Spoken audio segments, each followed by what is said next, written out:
آپ یہ سمجھتے ہیں کہ آپ ٹوٹے ہوئے ہیں، آپ ٹوٹے نہیں ہوئے، ایک لفظ کی اور ایک کلمے کی کمی ہے، دیر از اے مسنگ ورڈ، اور وہ لفظ کیا ہے؟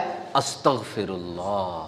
آپ نے بڑی محنت کر لی ہے، آپ کا دل تھکا ہوا ہے، آپ بہت زیادہ سمارٹ ڈیسیژن میکر بھی ہیں، آپ آگے سے آگے بڑھنا چاہ رہے ہیں، لیکن مصیبتیں آتی جا رہی ہیں، زندگی رک گئی ہے، ترقی نہیں ہو رہی، تھکاوٹ بہت زیادہ ہو گئی ہے۔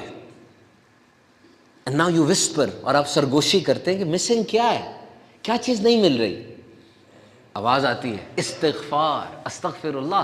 حضرت نوح علیہ السلام نے اپنی قوم کو نصیحت کی ہے، لوگو اللہ سے توبہ کرو، اللہ سے استغفار کرو اور اللہ سے معافی مانگو، کیونکہ اللہ معاف کرنے والا ہے۔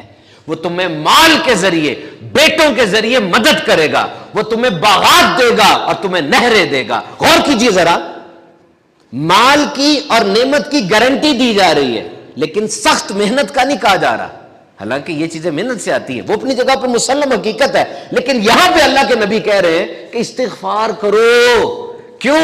جب دل صاف ہوتا ہے نا، برکت کی راہیں ہموار ہو جاتی ہیں۔ دیکھو جنت فرشتوں کے لیے تو نہیں بنی، جنت تو میرے آپ کے لیے بنی ہے، فرشتے گناہ کرتے ہی نہیں، اور ہم کتنے گناہ کرتے ہیں، تو جنت کس کے لیے؟ جو گناہ کرتا ہے اور توبہ کرتا ہے اور استغفار کرتا ہے اور مڑ کے کہتا ہے مالک تیرا ہوں۔ کیونکہ جو نیک ہوتے ہیں نا، ان کے پاس تو نیکیوں کے بڑے پہاڑ ہوتے ہیں، وہ تو ہو سکتا ہے اپنی نیکیوں کے پہاڑ کے بل بوتے پہ کوئی دعویٰ کر بیٹھے، وہ جو گناہگار ہوتا ہے اس کے پاس کیا ہوتا ہے؟ اس کو تو جب چوٹ لگتی ہے مڑ کے تو نہیں دیکھتا، مالک تیرے علاوہ تو ہے ہی کچھ نہیں، اعمال کا تو مجھے بھی پتا، تجھے بھی پتا۔ تب رب کی رحمت آتی ہے کہ بندے تو رجوع رکھنا میرے ساتھ، توکل اور قناعت کی دولت حاصل کرو، اللہ سے رشتہ مضبوط کرو، مان لو، اس بات کو سمجھ لو کہ اللہ سے رشتہ مضبوط کرنا بہت ضروری چیز ہے، اٹس ویری امپورٹنٹ۔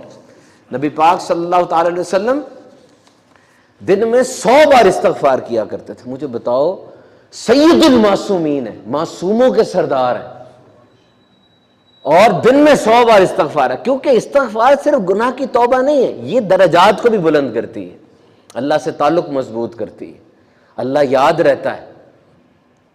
آج لے جاؤ مجھ سے یہ بات، نیت کر لو، کم از کم دن میں 100 بار استغفار کرو، اللہ سے تعلق مضبوط کرو گے، دل صاف ہوگا، بلوکیج ہٹ جائے گی، چینل تھرو ہو جائیں گے۔ اور استغفار صرف یہ معافی کے لیے نہیں ہوتی، بلکہ اس سے دروازے بھی کھلتے ہیں۔ You think that you have been forgotten، آپ سمجھتے ہیں میں بلا دیا گیا ہوں، بلا نہیں دیے گئے، ہاتھ میں دینے سے پہلے دیکھا جا رہا ہے کہ دل صاف ہے کہ نہیں۔ ہاتھ میں تب آئے گا جب تمہارا دل صاف ہوگا۔ This is very important، this is very important۔ So if you think that your life is dry، اگر آپ سمجھتے ہیں کہ زندگی خشک ہو گئی ہے، تو جملہ میرا لے جاؤ، stop chasing، یہ بھاگنا چھوڑو، پیچھا کرنا چھوڑ دو، stop chasing، pause and return، رک جاؤ اور رجوع کرو، رک جاؤ اور رجوع کرو۔ مل کے سارے 3 دفعہ استغفار پڑھیں، استغفر اللہ، استغفر اللہ، استغفر اللہ۔